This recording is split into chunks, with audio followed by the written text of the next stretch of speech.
নেকামল বা ইবাদতের ক্ষেত্রে আল্লাহ সুবহানাহু ওয়া তাআলা বান্দাকে তার সওয়াব 10 গুণ এমনকি 700 গুণ পর্যন্ত বাড়িয়ে দেন, এক হাদিসে আসছে। কিন্তু গুনাহের ব্যাপারে আমরা জানি সাধারণত বান্দা একটি অন্যায় করলে তার জন্য একটি অন্যায় লেখা হয়, একটি অন্যায়ের শাস্তি তার প্রাপ্য থাকে, একাধিক থাকে না। সওয়াবের ক্ষেত্রে আল্লাহ তাআলা বাড়িয়ে দেন, এটা বান্দার প্রতি আল্লাহ সুবহানাহু ওয়া তাআলা যে আরহামুর রাহিমিন তার প্রমাণ। কিন্তু গুনাহের ক্ষেত্রে, অপরাধের ক্ষেত্রে এরকম একটা অপরাধ আছে। সে অপরাধ প্রসঙ্গে মুসনাদ আহমদের এক হাদিসে বর্ণিত হয়েছে। মিকদাদ ইবনে আসওয়াদ রাদিয়াল্লাহু তাআলা হাদিসটি বর্ণনা করেছেন এবং হাদিসটি বিশুদ্ধ সূত্রে বর্ণিত হয়েছে।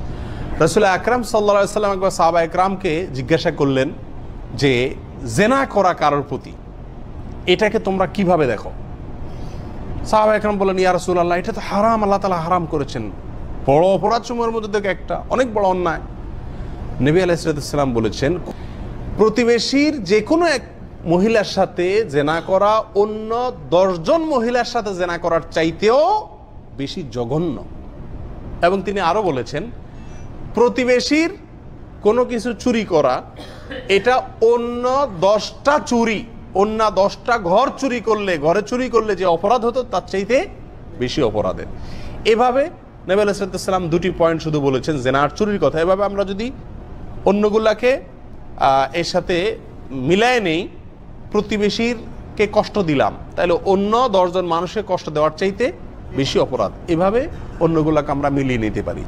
খোলাসা কথা হলো, প্রতিবেশীর সাথে কোনো প্রকার অসদাচরণ করা, তার কোনো প্রকার হক নষ্ট করা, এটা ওই অপরাধটি অন্য কোনো জায়গায় 10 বার করলে যেরকম গুনাহ হইতো তার চাইতেও বেশি গুনাহের, বেশি ভয়াবহ এবং জঘন্য। অথচ বেশিরভাগ লোকেরাই আমরা প্রতিবেশীদেরকে নানাভাবে হয় কষ্ট দিয়ে থাকি, অথবা সম্পর্ক নাই, অথবা কথাবার্তা নাই, অথবা ঠেলাঠেলি হয়।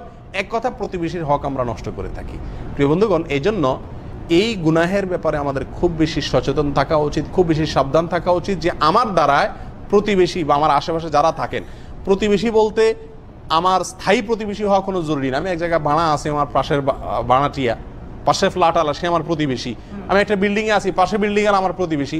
আমি একটা রুমে আছি, একটা সিটে আমি ভাড়া থাকি, ব্যাচেলর লাইফে আছি, আমার পাশের সিট আলা আমার প্রতিবেশী, আমার পাশের রুম আলা আমার প্রতিবেশী। এক কথা, আশপাশে যারা থাকবেন, আপনি বাসে কোথাও যাচ্ছেন, পাশের যাত্রী আপনার, তিনি আপনার প্রতিবেশী, আপনি তাকে কষ্ট দেওয়া, এটা অন্য 10 জন মানুষের কষ্ট দেওয়ার চাইতে বেশি গুনাহের কাজ। তার কোনো হক নষ্ট করা অন্য 10 জনের হক নষ্ট করার চাইতেও জঘন্য কাজ। বিধায় প্রতিবেশীর হকের বিষয়ে কত বেশি সাবধান আমাদের হওয়া উচিত, এই হাদিস থেকে আমরা বুঝতে পারি। আর এই গুনাহটার সাজা আল্লাহ সুবহানাহু ওয়া তাআলার কাছে 10 গুণেরও বেশি। আল্লাহ তাআলা আমাদের সবাইকে প্রতিবেশীর হকের উপরে বেশি বেশি সাবধান হওয়ার তৌফিক দান করুন। জাযাকুমুল্লাহ ওয়া আখিরু দাওয়ানা আলহামদুলিল্লাহি রাব্বিল আলামিন।